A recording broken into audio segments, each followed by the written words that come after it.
अझै यो भ्यू हो क्या बेस्ट त। यो भ्यू हो क्या बेस्ट। यसको त भ्यू बाबाले आउँछ जस्तो लाग्छ मलाई।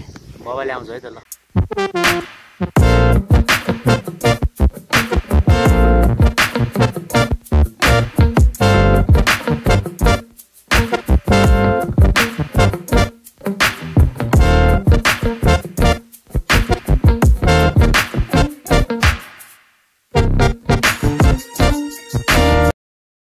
Hello friends, welcome to my another blog. सबैजना सञ्चारमै हुन्छ होला।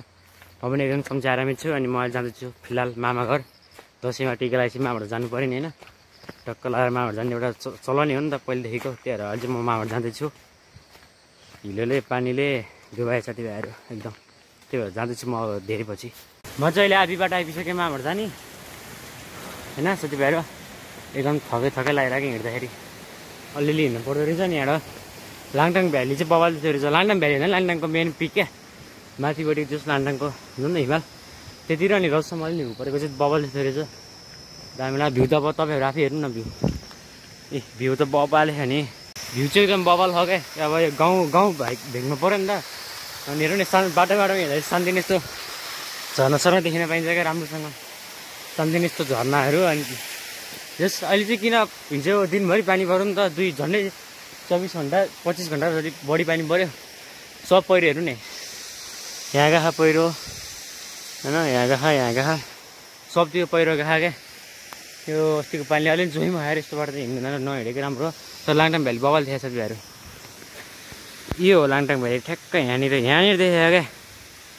अलि यहाँ कहाँनिर भने यो पक्कै म तपाईँलाई जुम गरेर देखाउँछु। ठ्याक्क कहाँ हो भने होइन यो हो क्या लाङटाङ। जहाँसम्म लाग्छ मलाई यो लाङटाङ हो क्या। यति हिमालको देखेँ नि चुचुरो त्यो लाङटाङ। अनि यो भ्यू चाहिँ राम्रो देखायो बाबाले په तरिकाले। ल यस्तो तरिकाले हिँड्दैछु म। सब पहिरो गएछ यार। हेर्नु यहाँ यस्तो ढुङ्गा खसी यतातिर होइन।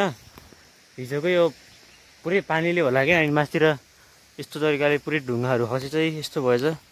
डेन्जरै पहिरो गएछ यार। यो बाटोमा चाहिँ अलिक रिस्क नै छ। त्यही भएर म हिँड्दैछु अहिले। जस गाउँ भने गाउँ हो क्या। बबाल हो क्या गाउँ भने चाहिँ। झन् यस्तो अब दसैँको बेला मामाहरूतिर टिका लाउनु जानु भनेको चाहिँ अलिक डिफ्रेन्ट फिलिङ्स हो क्या। यस्तो गाउँतिर मामा घर हुनु होइन। अनि मामा घरमा टिका लाउनु जानु दसैँको बेला चाहिँ एउटा डिफ्रेन्ट फिलिङ्स हुन्छ। त्यो चाहिँ कोही फिल गरे हुन्छ होइन। दामी हो क्या त्यो फिलिङ्स चाहिँ बबालै हुन्छ अलिक। भर्खर कल्ला गर्छ भन्ने कुरा हो। खाएन जुट छ। के जुट छ? तिम्रो जुट छ? के जुट छ भनौँ? मेरो पन्जा जुट छ। कति खानु?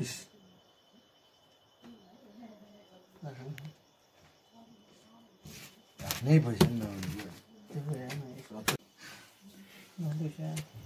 400 गरेर खोल्दै भयो। खोले के जुट खाने हो? जुटै हो। के जुट? एका जुट। कलर छ भाइ। कलर के गरे? एका जुट।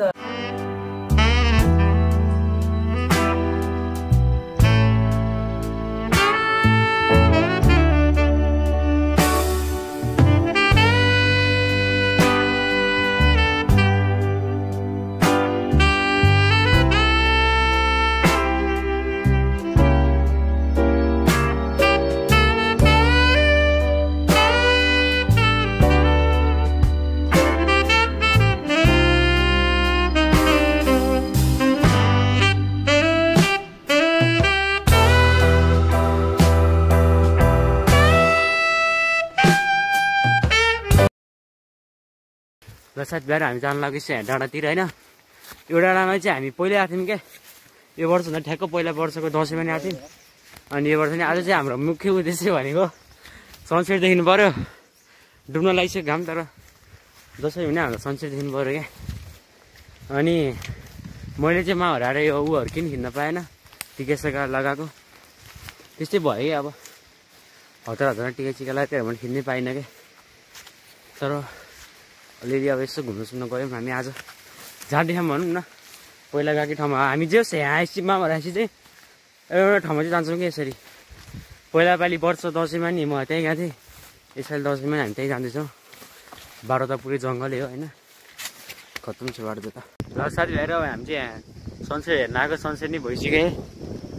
लभलीवाला भ्यू देखेँ अनि यहाँ चाहिँ मैले टाइम लस देखेको क्या, टाइम लस राखिदिएछु मैले। बबल आउँछ, टाइम लस चाहिँ बबलले आउँछ जस्तो लाग्छ मलाई चाहिँ। यो उसको सनसेट भएको अनि फोटो त यति खिचेँ कि कुरा छोडिदिउँ होइन।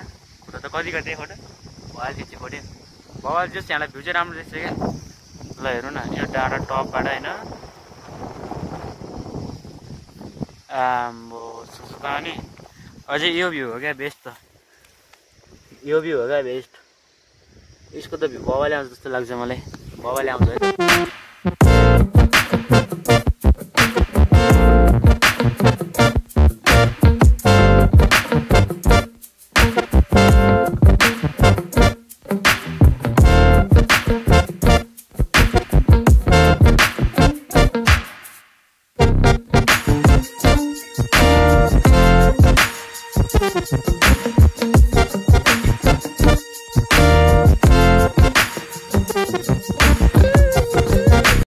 साथीभाइहरू म चाहिँ अब हिँडेको घरतिर है। मामाहरू नि अब एक दिन बसियो तर मैले खासै भिडियो खिच्न पाएन क्या। खासै के भन्नु ठिकै खिचेँ। अब चाहिँ म घर जान लाग्यो। अब टक्क लाएर घर हिँडेँ म। अब बाइक आइरहेको छ अरे पठाओ, पठाबाट जान्छु, तल चाहिँ लोकल गाडी चढेर जान्छ। म चाहिँ यहाँ आधी बाटोमा आइपुगेँ पठाउ आउने ठाउँमा होइन। एउटा भ्यू चाहिँ राम्रो देख्छ, हेर्नु न। भ्यू त सधैँ नि फेरि त्यही हो। जाँदैछु म एक्लै हिँडिरहेको छु म गीत सुन्दै। त्यही हो एक्लै हिँड्दैछु म अहिले एक्लै। अब कतिखेर हुन्छ हेरौँ है। गाडी भाग्यो साथीभाइहरू म चाहिँ आइपुगिसकेँ होइन फाटमा। जस फाटा हुँदैन हाम्रो घर जाने बाटोको फाटमा हो क्या। धान त पाकिसक्यो यतातिर त, सब धान पाकिसक्यो त। ल thank you so much for watching this video, by.